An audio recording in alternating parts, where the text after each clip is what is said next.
My goal is to show you the detective process and how to put the puzzle together for staying healthy. In this video, we're going to talk about bone density and how you can rebuild bone. So first, we want to talk about how we make bone. Then we're going to talk about how to fix the problem and what you can do at home. In this video, we're going to talk about bone density and how you can rebuild. Well, hi, I'm Dr. Brian McGuckin in downtown Frankfort, Illinois. My goal is to show you the detective process and how to put the puzzle together for staying healthy. In this video, we're going to talk about bone density and how you can rebuild bone. So first, we want to talk about how we make bone. Then we're going to talk about how to fix the problem and what you can do at home. So that's what we're going to cover in this video. Keep watching. Well, first, we have to have enough cell energy to make bone cells. We have to turn our food into cellular energy. We do this with there's 200 to 300 in your typical bone cell. They're called mitochondria, and our body's going to take food in. Food can get inside the cell as triglycerides, fat, because of enough omega-3 oils. This is what omega-3 oils do, is they let the cell wall be permeable so nutrients can get in and oxidative damaging particles can come out, cellular debris, toxins of chemicals or heavy metals can come out as well. That way our cell can work like it's supposed to, and we can make new bone cells. The electron comes from the breakdown of triglycerides.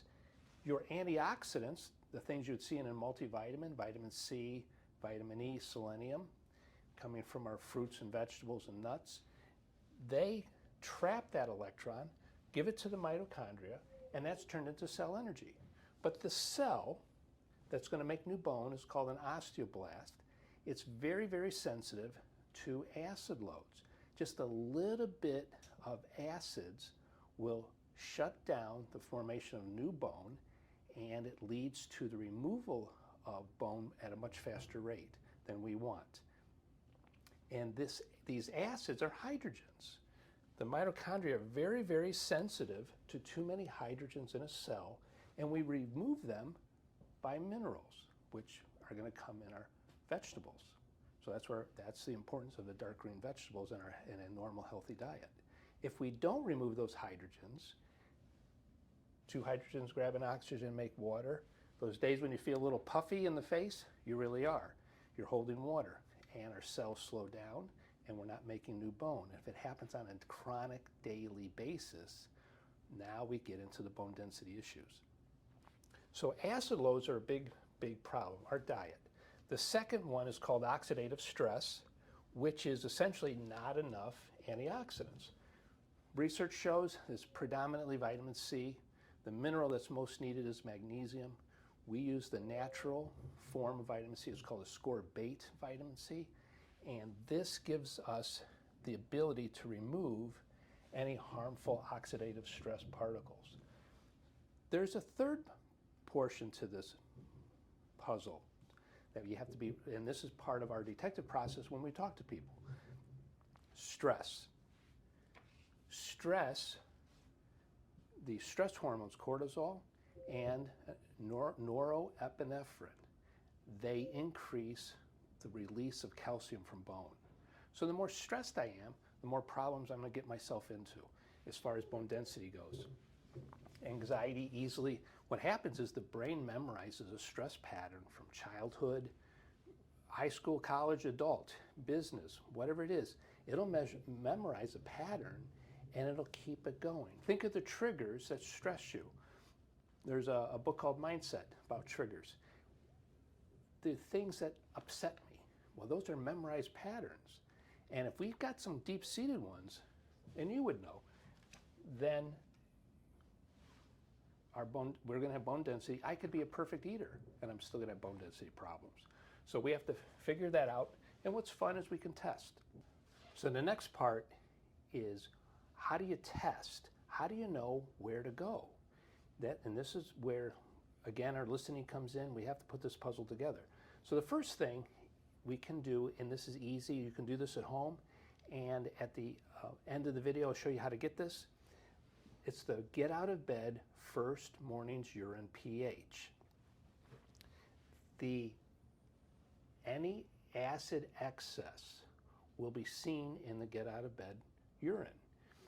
It's litmus paper, and it comes as an orange color, and it's a 3-second read. You get urine on it, and that pooled overnight urine, that 6, 7 o'clock in the morning urine, not the 3, 4 o'clock in the morning, we want it to be a darker green than this.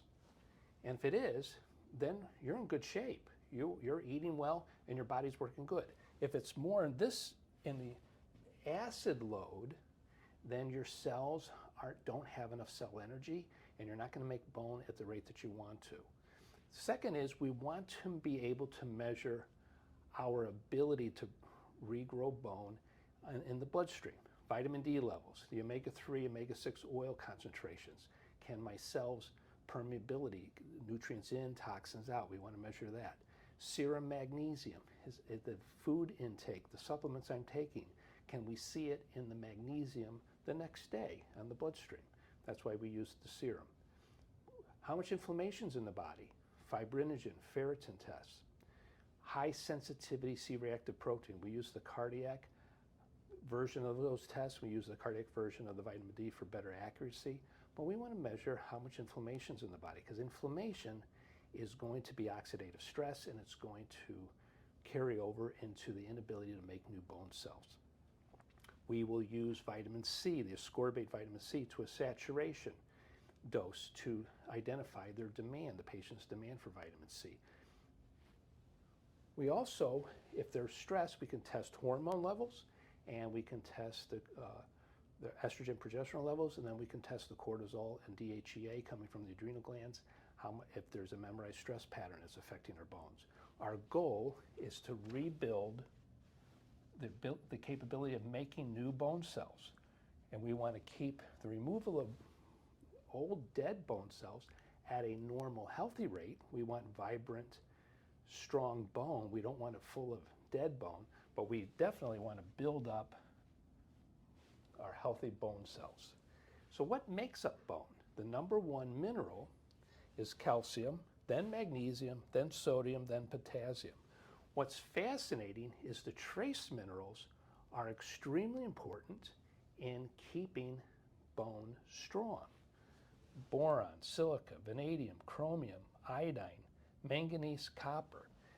Without these, you can't make the fibers that the minerals attach to, and you can't keep calcium in the bone.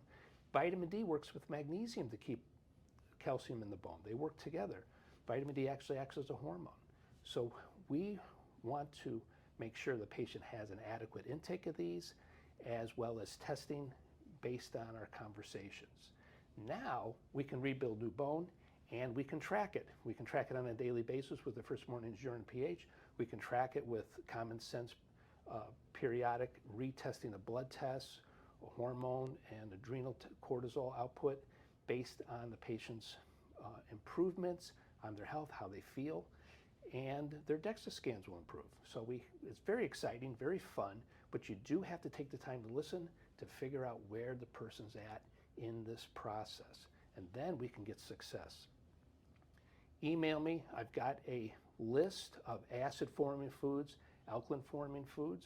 This way you can eat more of the vegetables that would put you in an alkaline format. Also, we want dark green vegetables, any of them. And if you're not a vegetable eater, there's just one. There's got to be one green thing that you'll eat. Eat a lot of it and eat it every day. If you love vegetables, the salads, the dark lettuces, broccoli, kale, anything dark green is going to have more minerals in it than a lighter shade, but the goal is just be eating vegetables. And we do have instructions for the first morning's urine pH. We can PDF that to you as well. Thanks for watching. Hope this is helpful. Let me know.